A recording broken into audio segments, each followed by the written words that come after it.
ಎಲ್ರಿಗೂ ನಮಸ್ಕಾರ. ನನ್ನ ಯೂಟ್ಯೂಬ್ ಚಾನಲ್ಗೆ ಸ್ವಾಗತ. ಎಲ್ರಿಗೂ ಶಿವರಾತ್ರಿ ಹಬ್ಬದ ಆರ್ಥಿಕ ಶುಭಾಶಯಗಳು. ತುಂಬ ಗಾಡಿ ಸೌಂಡ್ ಕೇಳಿಸ್ತಾ ಇದೆ. ಶಿವರಾತ್ರಿ ಅಲ್ವಾ, ಹಂಗಾಗಿ ಆ ಕಡೆ ಈ ಕಡೆ ಗಾಡಿಗಳು ಓಡಾಡ್ತಾನೆ ಇರುತ್ತೆ. ಇವಾಗ ನಾನು ಮಲ್ಲೇಶ್ವರ 15 ಕ್ರಾಸ್ ಆಗಿದ್ದೀನಿ. ಕಾಡು ಮಲ್ಲೇಶ್ವರ ಸ್ವಾಮಿ ದೇವಸ್ಥಾನಕ್ಕೆ ಬಂದಿದ್ದೀನಿ. ಮೆಜೆಸ್ಟಿಕ್ಕಿಗೆ ಬಂದು ಅಲ್ಲಿಂದ ಬಸ್ ಹತ್ಕೊಂಡು ಬಂದಿದ್ದೀನಿ. ಬಸ್ಸೇನು ಅಷ್ಟೊಂದು ರಶ್ ಇರಲಿಲ್ಲ, ಹಂಗಾಗಿ ಆರಾಮಾಗಿ ಬಂದ್ವಿ. ಆಲ್ರೆಡಿ ಈ ದೇವಸ್ಥಾನ ಎಷ್ಟೋ ಸಲ ನೋಡಿದ್ದೀನಿ. ಶಿವರಾತ್ರಿ ಅಂತ ಇವತ್ತು ಬಂದಿದ್ದೀನಿ. ದೇವಸ್ಥಾನದ ಒಳಗಡೆ ಇವಾಗ ಹೋಗಬೇಕು. ಸ್ವಲ್ಪನಾದರೂ ರಶ್ ಇದ್ದೇ ಇರುತ್ತೆ. ಅಕ್ಕಪಕ್ಕ ಇರೋಂಥ ದೇವಸ್ಥಾನದಲ್ಲಿ ಅಲ್ಲೇ ನಾನು ದರ್ಶನ ಮಾಡಿದ್ದೀನಿ. ಅದಕ್ಕೆ ಇವತ್ತು ಕಾಡು ಮಲ್ಲೇಶ್ವರ ಸ್ವಾಮಿ ದೇವಸ್ಥಾನದಲ್ಲಿ ದರ್ಶನ ಮಾಡ್ಕೊಂಡು ಹೋಗೋಣ ಅಂತ ಬಂದಿದ್ದೀನಿ. ಇವಾಗ ಜಾಗರಣೆ ಸ್ಟಾರ್ಟ್ ಮಾಡೋಣ ಅಂದ್ಬಿಟ್ಟು ಈ ದೇವಸ್ಥಾನಕ್ಕೆ ಬಂದಿದ್ದೀನಿ. ದೇವಸ್ಥಾನದ ಒಳಗಡೆ ಹೋಗೋಣ ಅಂತ ಹೋದ್ವಿ. ದೇವಸ್ಥಾನದ ಆಚೆ ತುಂಬ ಕ್ಯೂ ಇತ್ತು.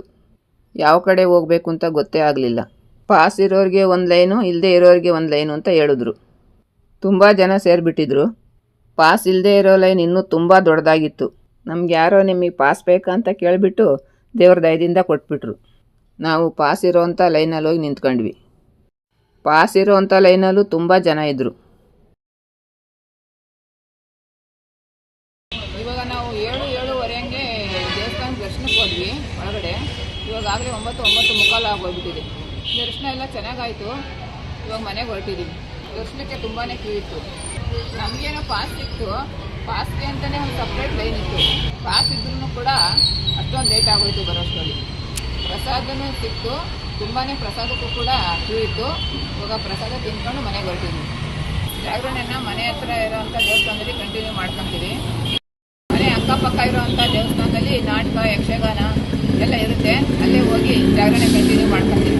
ಈ ವಿಡಿಯೋನ ಇಲ್ಲಿಗೆ ಮುಗಿಸ್ತಾ ಇದ್ದೀನಿ. ನಾನು ಅಂದ್ಕೊಳ್ತೀನಿ ಈ ವಿಡಿಯೋ ನಿಮಗೆ ಇಷ್ಟ ಆಗಿದೆ ಅಂತ. ಇಷ್ಟ ಆಗಿದ್ರೆ ಲೈಕ್ ಮಾಡಿ, ಶೇರ್ ಮಾಡಿ, ಸಬ್ಸ್ಕ್ರೈಬ್ ಮಾಡಿ.